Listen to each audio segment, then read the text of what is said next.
नमस्कार। यह प्रसंग वाल्मीकि रामायण के अयोध्या कांड से लिया गया है।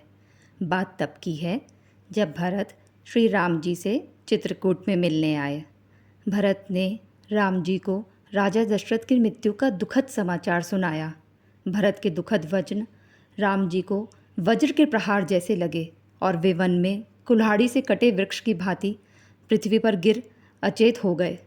थोड़ी देर बाद होश आने पर नेत्रों से अश्रु बहाते हुए उन्होंने विलाप किया और कहा, मेरे ही वियोग के दुख में पिताजी का स्वर्गवास हो गया और मैं ज्येष्ठ पुत्र होते हुए भी पिता का दाह संस्कार तक ना कर सका। मुझ जैसे व्यर्थ पुत्र से पिता का कौन सा कार्य सिद्ध हुआ। निष्पाप भरत, तुम ही कृतार्थ हो जिन्होंने दाह संस्कार कर्म द्वारा महाराज का पूजन किया। फिर राम ने सीता और लक्ष्मण से कहा, सीता, तुम्हारे ससुर चल बसे। लक्ष्मण, तुम पितृहीन हो गए। लक्ष्मण भाई, तुम इंगुदी का पिसा हुआ फल और पेड़ की छाल से बना उत्तरीय वस्त्र ले आओ। मैं पिता को जलदान देने के लिए चलूँगा।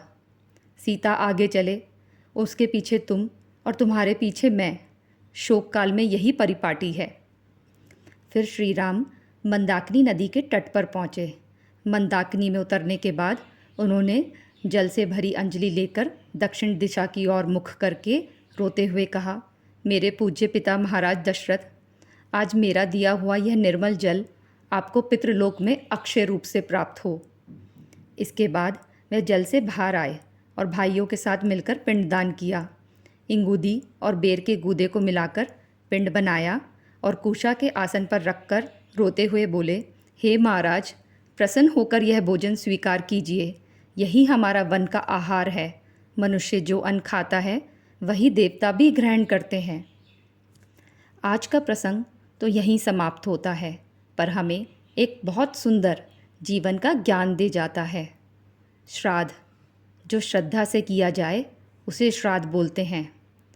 श्राद्ध का अर्थ है श्रद्धा, भावना, ना कि वैभव और दिखावा। जो तुम स्वयं सात्विक आहार ग्रहण करते हो वही देवताओं और पितरों को भी अर्पित होता है। गरीब या साधारण जीवन जीने वाला व्यक्ति भी श्राद्ध करने के लिए उतना ही योग्य है जितना कोई अमीर व्यक्ति।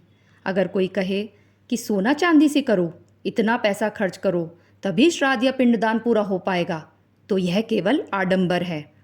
यदि आपका सामर्थ्य उतना करने का नहीं है तो अपराध बोध लेने की आपको कतई आवश्यकता नहीं है।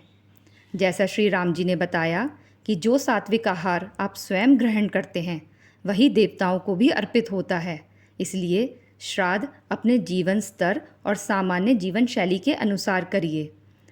राम जी स्वयं वन का जीवन जी रहे थे तो उन्होंने अपने पिता दशरथ जी का श्राद्ध केवल 4 वस्तुओं से किया। नदी का जल तर्पण के लिए, कुशा घास आसन के लिए, फल का गूदा भोजन अर्पण के लिए और वृक्ष की छाल वस्त्र के लिए। श्राद्ध का महत्व भावना में है, श्रद्धा में है, ना कि धन और दिखावे में। अगर आपको हमारा वीडियो ज्ञानवर्धक लगा हो तो कृपया हमारे वीडियो को लाइक और शेयर करें और हमारे पेज प्रतिध्वनि वैदिक विजडम को सब्सक्राइब करें। धन्यवाद।